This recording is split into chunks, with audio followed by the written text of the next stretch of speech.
If you sail for long enough, you're going to get caught in some rough weather.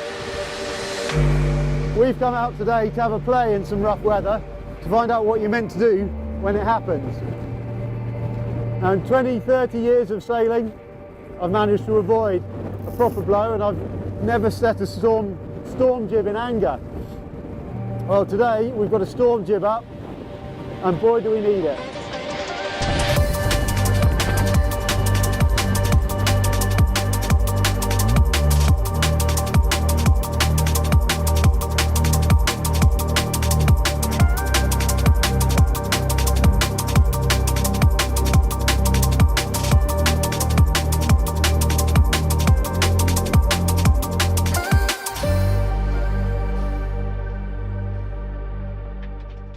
Any sensible person, when the forecast is 40 knots plus, is going to stay at home and have a cup of tea.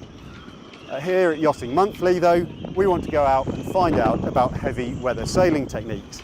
It's not something I've done a lot of because I normally do staying at home and having a cup of tea when it's really rough.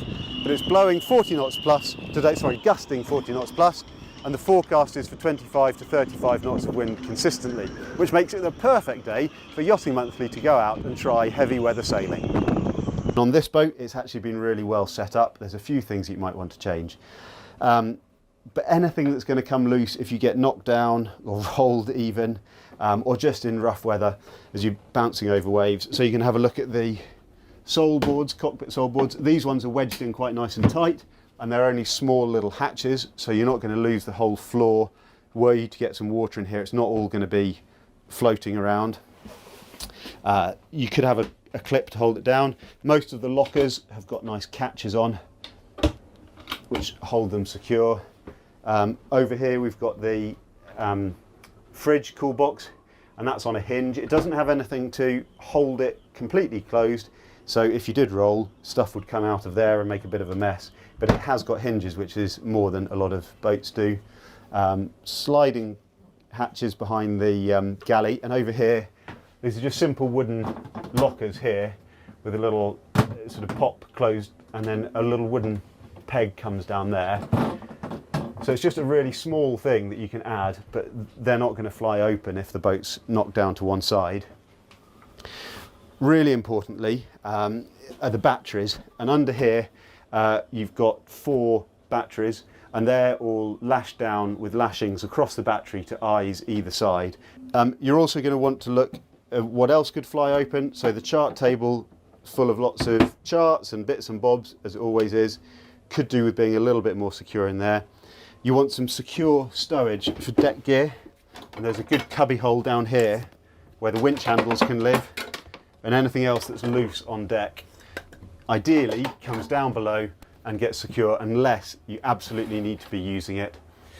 And then a nice little touch, just things that you can add to your boat to make things more secure. Like here, we've got these pouches for flags, gloves, hats. All of those are really useful.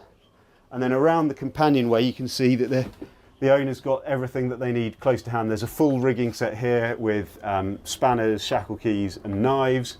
There's another knife in there, and then a couple of torches on that side. So you've got all of the bits, and then a flare pack here just behind me. So it's all below deck, but reachable from on deck. You just reach down through the companionway, and it's all to hand. So on the whole, this boat is pretty well set up for rough weather. I'm just going to go forwards, and there are 2 things I want to check forwards. One is that the fore hatch is properly closed and locked.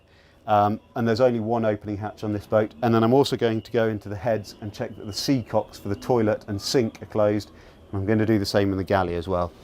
So this boat's been set up with a removable inner forestay, which is really nice for heavy weather sailing, because it means that you can set a storm jib completely independently of your furling genoa, which we've still got rigged now.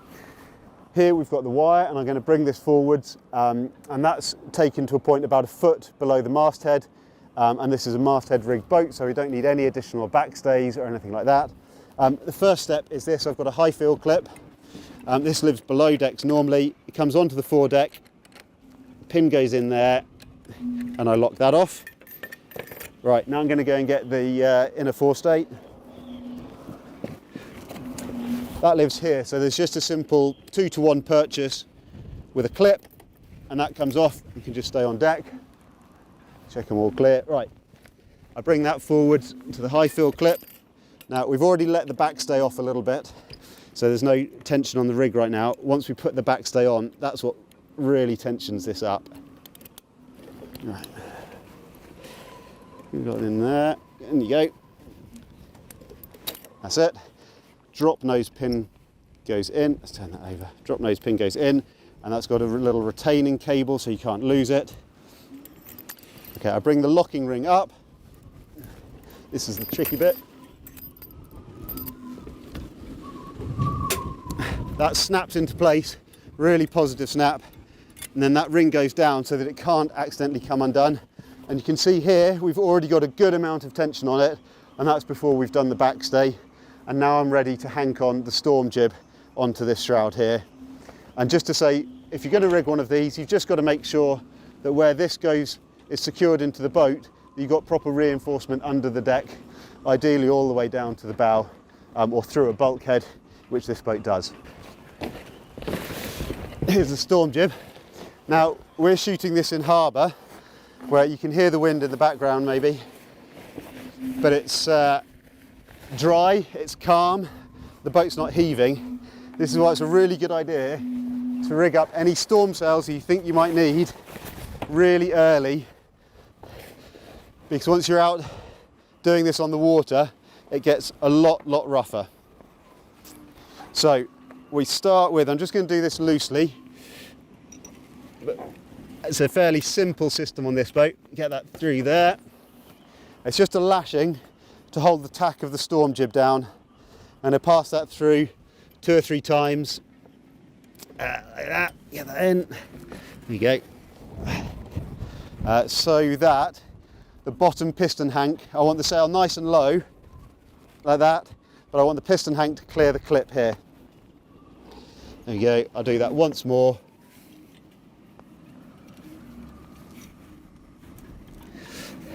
If you're using this on a regular basis, it might be a nice idea to have a strop or a long soft shackle, or even a wire strop with a little clip that you can just clip on at the right length. The simpler that you can make the process, the better really, because imagine doing this in these conditions out there today. Well, I'm going to have a go, but it's probably not going to be fun. Right, piston hanks, really important. Make sure you go up the luff tape here, up the bolt rope, and all the piston hanks go on the same way, because you do not want a twist, because that's going to stop the sail going up. Now, the chances are, if you've ever used your storm jib, and most people's, mine included, just live in a locker for their entire life and never come out.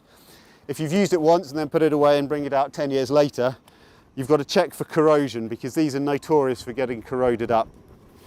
Might be a reason you could go for a soft clip, but the piston hanks are really solid and reliable, because if that's flogging away in a force 10, you don't want it giving way. And then I'm going to bring a halyard forwards onto here, but a good pre-season check, take those out, wash them with fresh water, spray them with a bit of silicone lubricant, right, and then the clue. And on this boat, we've got some nice new sheets. The old ones weren't quite long enough, so we're just going to rig up some new sheets. So this one's a single line, and it's just been, the rigger has just done some really secure lashing there. It's going to pass that through the clue and then through itself, and I'll pull the rest of the sheet through.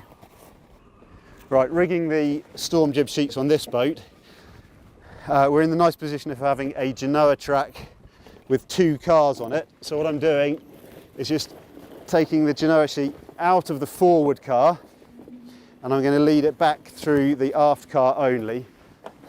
And I can move that car right the way forward, so I still get a good sheeting position. It just means that I've got a car, clear here. And then in a second I'm going to go forwards and just bring the storm jib sheet aft as well. Okay, right. So now I'm going to take this sheet aft. This isn't my boat. I believe that the sheets are going to go outside the shrouds, but we'll see if that works when we're out on the water. We might have to re-lead those. Checking that's outside everything. through the Genoa car track.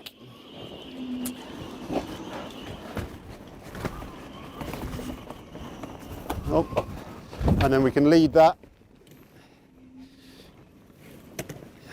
Okay. So it's all the little things like this. When you're out on the water in rough conditions, a little jam like that, it can make your life a real pain. There, and that can sit there ready to go. On deck there's a number of things to check. Obviously better if you do them in harbour before you set off, and you should be doing them every season anyway, but as you're coming into the weather, it's worth having a quick check that you've got your man overboard equipment that's ready to go. This one's a little bit faded, so you could do with replacing with a nice bright one. You've got a bathing ladder here that's tied up so that it can't fall down accidentally. That's fine if you've got crew on board. If you're sailing solo, you'd want a clip that you can pull that down from the water. On deck, we've got our guard wires coming aft here, and you can see that they're lashed at the aft end, which means that with the knife that's just inside the companionway, if I have a man overboard and I want to get somebody back on, and we're really planning not to do that today, given the conditions and the seawater temperature, it's about 7 degrees today, you can cut those. There's also your jack stays, so that's for clipping on with your tethers when you go forwards, and these are lashed to an aft point, and you really want to check the backing plates behind here, the bolts, those lashings, and ideally you take these off over winter, make sure that they're clean, not going mouldy, and that you're protecting them from UV. And the stitching here, check this stitching, can't come open. If in UV, that will deteriorate, and that would be lethal if that comes undone. I'm going to have a look at the cockpit lockers as well, and you want to make sure that those clip down. So if you don't want them flying open, so you want closing latches. That one takes it there. They snap down nicely. That one's for a padlock. I don't want it padlocked. But I'm going to put all of the catches on here, make sure they're snapped shut, and then they can't come open. And I'm going to check for any other loose deck gear. Now, if we're going to be hitting some serious weather and we're going to be having green water over the deck, the spray hood gives you nice shelter, but I don't want to lose the spray hood. So we're going to put that down and just put a sail tie around the canvas to make sure it can't get damaged or washed away. And you would do the same if you had spray dodgers on the side. They give you shelter in moderate conditions, but they actually cause more windage and more damage in severe conditions. And then we're going to go forwards and we're going to check that the life raft is ready to go as well. Right, we've got the life raft here. It is serviced, it's in date, and it's for an adequate number of people on board. It's in these really solid chocks, so that's not going anywhere, and it's held down with 4 really big anchor points, and that comes to the aft end here with a pelican hook. The skipper has got a hydrostatic release for when he's doing offshore races, but there's a pelican hook here. There is a slight possibility that a life raft could get damaged on the coat reef either here or aft of the mast if you were dismasted, or there's a sail flogging and a sheet catches around the life raft. It could put it at risk a little bit.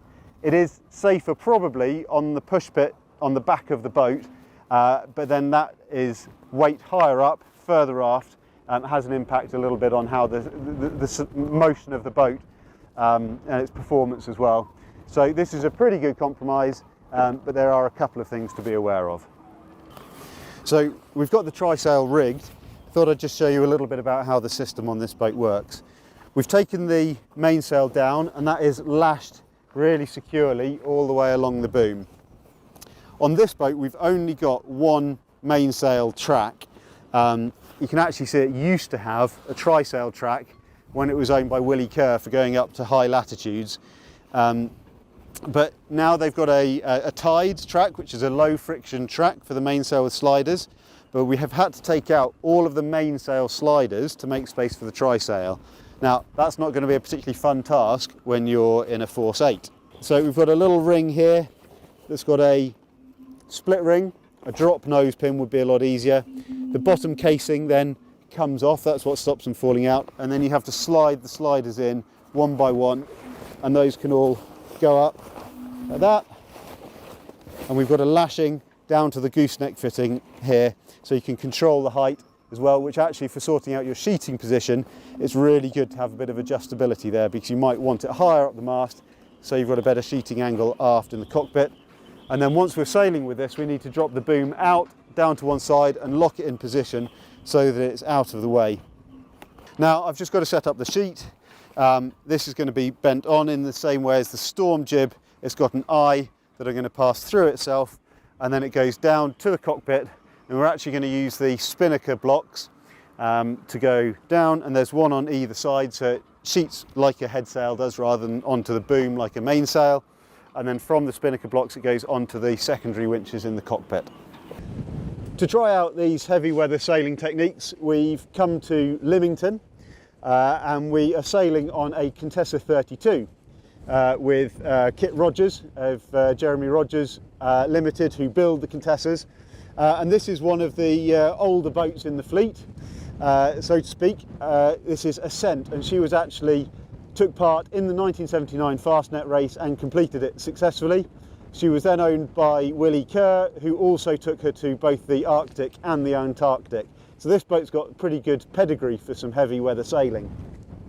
Right, so we are helming along now. We've got a little bit of Genoa unfurled, and we've currently got 30 knots across the deck. So it's fairly breezy, and we are doing 6 to 7 knots over the ground, so we're flying along. And we're sort of cutting across the tide. Anyway, we're still in relatively flat water here, sheltered from the land as we are, but we're just looking for some waves and steering over these waves as we're rolling along. And what we're trying to do is we don't want to get caught beam on, particularly by a breaking wave. And there's two ways of helming that, depending a little bit on your course. There we go, sorry, they're just furling head sail, flogging a bit. Yeah, so as a wave comes in, we're just going to let the boat head up a bit, and then as it passes, we're going to bear away again. Let the bow just follow down the back of the wave, and you can see that acceleration that we get there. And then you're going to head up a little bit over the wave and bear away again. I mean, really, this kind of technique is probably designed more for sort of open water swells, and we're in pretty sheltered waters today. Yeah, even though we've got it's just over 30 knots of wind now. It's getting a bit livelier now as we're getting out into the middle of the. So we're just inside, not far inside Hurst Castle. You sort of see where we're going. Okay, here's a wave coming, so we're going to head up into it and bear away down the back of it. Now, if you're on a bit more of a broad reach course, you might actually pay sometimes to do the opposite. So you could bear away down the back of the wave, turn the stern towards any breaking water, and as you would as if you were running, and sort of surf the wave a bit more. And then you would come up towards the wind on the back of the wave and try and make your course to windward a little bit on the back of the waves. Here we go, so let's try that now. Here's a wave, turn down it, there we go, and then point up again after the crest has gone. Right, well, it's time to put the storm jib up if we're going to make progress to windward. So we're just running before the wind, which makes it a little bit easier to do the foredeck work without getting lashed with spray. So we check this in harbour. We've got a halyard on that's not twisted, that's shackled on. The whole lot's tied down with a sail tie, which is coming off now.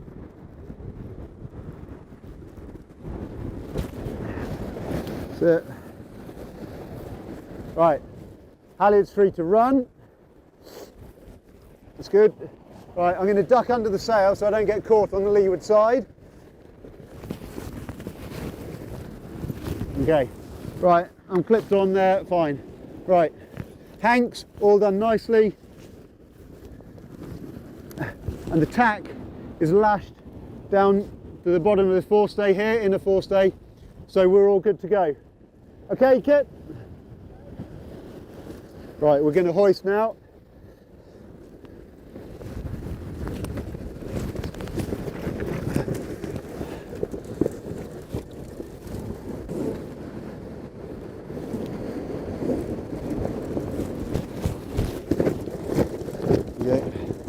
Right, and we're good to go back into the cockpit. We've got the storm jib set now, so we are back on the wind. Right now I'm steering at about 60 degrees to the wind, but hardening up a little bit. Probably come up to about 45 degrees on the wind.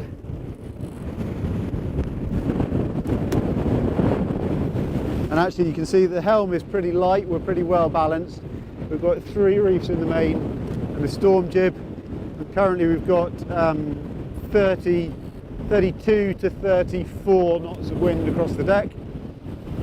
Sorry, that's true wind speed, so we've got a bit more than that across the deck.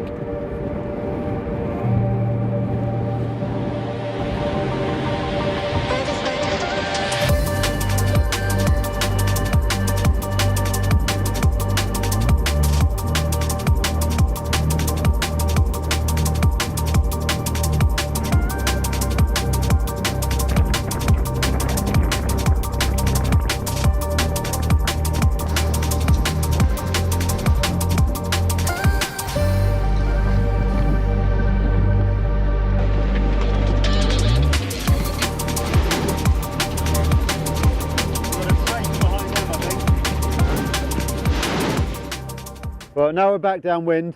Time for a hot drink for everybody, some chocolate, some sandwiches to keep everybody's morale and energy levels up, keep everyone going on a cold and windy day. It's amazing how much calmer things feel going downwind. I don't know if the breeze has dropped off, but it certainly feels like that. So it's very nice. But yeah, going downwind, the major risk for us really is jibing. So we've got a preventer rigged to keep the boom out to one side, and we've been quite careful just about the course that we're steering, keeping slightly to one side of dead downwind, and that keeps the storm jib full. We did try goose winging it, but it's a little bit close to the edge, close to a jibe when you're rolling down big seas, as we were. In these conditions, what you see is that you're working really hard to keep the boat on course, even just to keep your balance. So stopping the boat, either to weather out a squall or a particularly strong bit of wind, or to give yourself a break to go down and cook some food if you're in open water, or even just to put the kettle on, heaving to is a really good thing to do. Now, we are on starboard tack, running downwind at the moment, and we're going to go into a hove to position. So I think probably the easiest way of doing that is if we jibe the storm jib onto starboard side so that we're goose winging, and then we can, yeah, let's do that, Stu. So Stu's just going to pull the jib over. We're going to jibe it onto starboard side. Let me just head downwind a bit more. That's it. There we go. So storm jib's on starboard side, and then to hove to, all I'm going to do is head up towards the wind on starboard tack, and it's always ideal to hove to on starboard tack if you can, because then you have right of way over any other boats around. And as soon as you've done that, the boat starts slowing down. Now the head sail's pushing the bows away, so I oppose that by pushing the helm down to leeward side and holding it there. I don't actually have to steer anymore, I just keep that locked down to port side. Sorry, and then I can adjust the angle that we're sitting to the wind by how much I sheet the main in. The main's got a little bit of wind in there at the moment, and we're almost exactly beam on. Stu, if we just sheet in the main a little bit there. There you go. And that's just bringing the bows up slightly. So ideally we want to be, right now we're at about 70 degrees to the wind, the bows are 70 degrees to the wind, which is quite nice because you want to be heading into the seas if possible. It means that if there are any breaking waves, they don't hit you beam on. Yeah, so there we've settled down at 60 degrees to the wind. The boat's slowed down, we're making 2 knots, 1.5 knots over the ground now, so we've slowed right down, and we're hardly heeling at all, and the motion's really steady, and there's no spray coming over the boat. So it's a really good way of slowing things down, calming it down, and having a little break.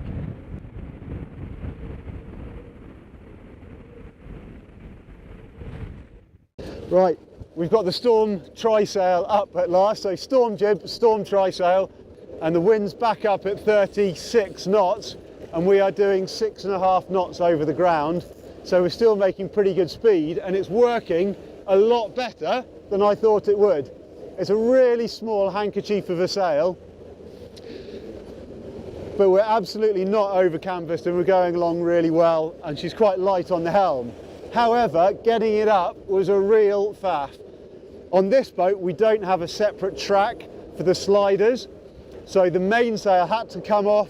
There were 2 people up at the mast, had to take all of the sliders for the mainsail off and lash it to the boom, and then we've lashed the boom out to windward side away to keep it away from the trysail. And then you've got to feed all of the new sliders into the track for the mainsail, hoist it, lash down the tack and get it up, and then you've got these 2 sheets, both of which cut across the cockpit. So it is not an easy sail to use. If you're thinking of using one, it's much easier if you have a separate track running up the side of the mast next to your main track, and then potentially you could even keep it at the mast in a bag ready to go if you think storm heavy weather's on its way. That said, we've got the sail up now and it is working much better than I thought it would.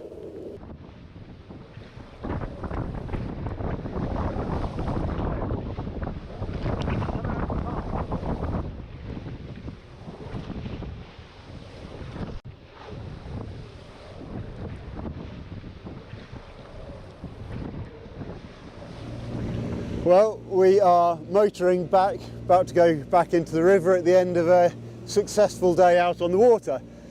Now, I don't often go out in conditions like that, and I expect most of you don't either, but it's been a really informative experience. It's been great because we've got this sort of playground here where we've got relatively sheltered water and some really rough water that we can go and play in for a little bit as well, which has given us the opportunity to try sailing in waves, and it's given us the opportunity to try sailing in some really strong winds of force 8 and gusts of 9. The interesting things that we've learned are all the little details that you only get to find out if you come and do this for real. And for that reason, if you're a cruising sailor and if this is the kind of thing that you do, it is worth doing. Not that I'm recommending everybody just to rush out into serious weather, because we've been really careful about safety today. You've noticed that we've all got life jackets on, we've got tethers on, and we've been really careful about man overboard. The sea is cold today, so that's been a really critical issue. So let's talk about the things that we've learned. Crew comfort and crew safety, life jackets and tethers, absolute must. Now this boat is pretty well fitted with anchor points. We've got 3 anchor points in the cockpit and jackstays down either side. We could have actually done with a 4th one. Basically, you can't have enough anchor points, particularly if you're sailing with crew. We've had 3 people on board today, and we've needed all of those anchor points at different points. Having crew itself is a really important thing. Had Kit and I been just the 2 of us, it would have been quite full on, one person helming and the other person doing all of the lines, halyards, sheets, winching, rigging sails on the foredeck. We've had Stu on board with us today, and that's been a real help to get some of those jobs done, and just an extra pair of hands. So Stu's been helming while we've been doing things and we've taken turns. It also gives you a chance that one person can go below, make a cup of tea, that kind of thing. So it's really good having a 3rd pair of hands on board. Cup of tea is useful as well. We had that in a flask, we've had sandwiches, we've had chocolate bars, and those have really helped to keep our energy up. It's early March, it's still not that warm, and it's been really physical, just keeping balance, moving around and pulling on some pretty highly loaded lines. So it's been quite a full-on day physically, and you need to keep your energy up to do that. You also need to keep yourself warm and protected. Now, we had thought about keeping the spray hood down and lashed because you don't want it getting damaged or washed away by big seas. You'd have to be in pretty extreme conditions for that, and actually the additional comfort that the spray hood has given us has been huge, particularly going upwind. And then there's the personal comfort as well. So we've got waterproofs on and thermals on underneath, and keeping warm is really important.